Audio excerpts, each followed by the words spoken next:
Selamat siang, izin mengerjakan tugas Pancasila tugas sesi 3. Nama saya Tri dengan nomor NIM 0526444812 dari UT Surabaya. Di sini saya akan menjelaskan tentang sejarah Pancasila.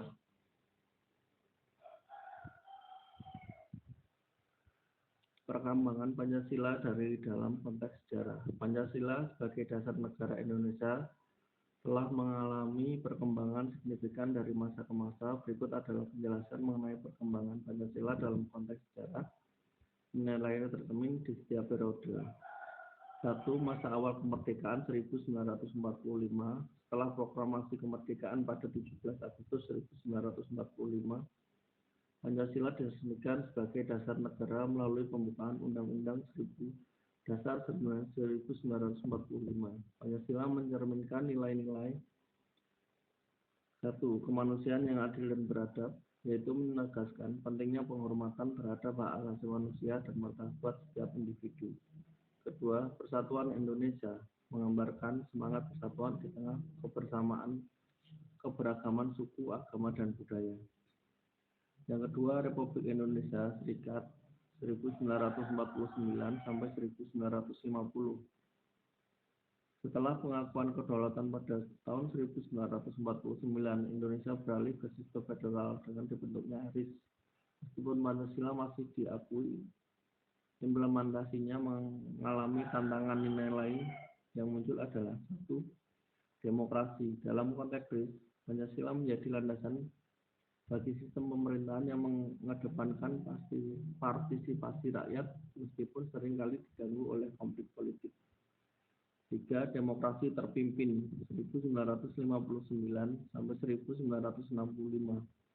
Di bawah kepemimpinan Presiden Soekarno, Pancasila diperkuat sebagai ideologi negara dalam era demokrasi terpimpin nilai-nilai tercermin antara lain. 1. Keadilan sosial. Pancasila dijadikan alat untuk mencapai keadilan sosial bagi seluruh rakyat Indonesia, meskipun seringkali diwarnai dengan otoritarisme. Kedua, musyawarah untuk mufakat, mendorong partisipasi masyarakat dalam pengambilan keputusan, meskipun praktiknya seringkali tidak berjalan sesuai prinsip ini. Yang keempat ada Orde Baru dari 1966 sampai 1998. Dengan jatuhnya Soekarno memimpin Orde Baru yang menekankan stabilitas politik dan ekonomi. Pancasila dipromosikan sebagai ideologi tunggal. Nilai yang muncul adalah ketertiban dan stabilitas. Pancasila digunakan untuk mengontrol masyarakat dan menekan oposisi yang mengarah pada pelanggaran hak asasi manusia. Yang kedua, pembangunan ekonomi. Fokus pada pembangunan ekonomi yang cepat meskipun seringkali mengabaikan aspek keadilan sosial. Yang kelima adalah reformasi, yaitu dari tahun 1998 sampai dengan saat ini. Reformasi membawa perubahan besar dalam sistem politik Indonesia dengan penekanan pada demokrasi dan hak asasi manusia. Pancasila kembali diinterpretasikan dengan lebih inklusif. Nilai-nilai tercermin adalah demokrasi dan keterbukaan. Pancasila menjadi landasan bagi penguatan demokrasi, kebebasan berpendapat, dan partisipasi politik. Yang kedua adalah pluralisme dan toleransi, menghargai keberagaman dan mendorong toleransi antara kelompok masyarakat. Refleks pribadi, pelajaran yang dapat diambil dari perkembangan Pancasila, kita dapat mengambil beberapa pelajaran penting. Yang pertama adalah keseimbangan antara stabilitas dan kebebasan. Pentingnya menyeimbangkan antara stabilitas politik dan kebebasan individu. Terlalu banyak kontrol dapat mengarah pada penindasan, sedangkan kebebasan tanpa batas dapat menyebabkan kekacauan. Yang kedua adalah nilai keberagaman. Pancasila mengajarkan kita untuk menghargai keberagaman sebagai kekuatan bangsa. Setiap individu tanpa memandang latar belakang memiliki peran penting dalam membangun masyarakat yang harmonis. Yang ketiga adalah partisipasi aktif. Generasi muda harus aktif dalam proses politik dan sosial.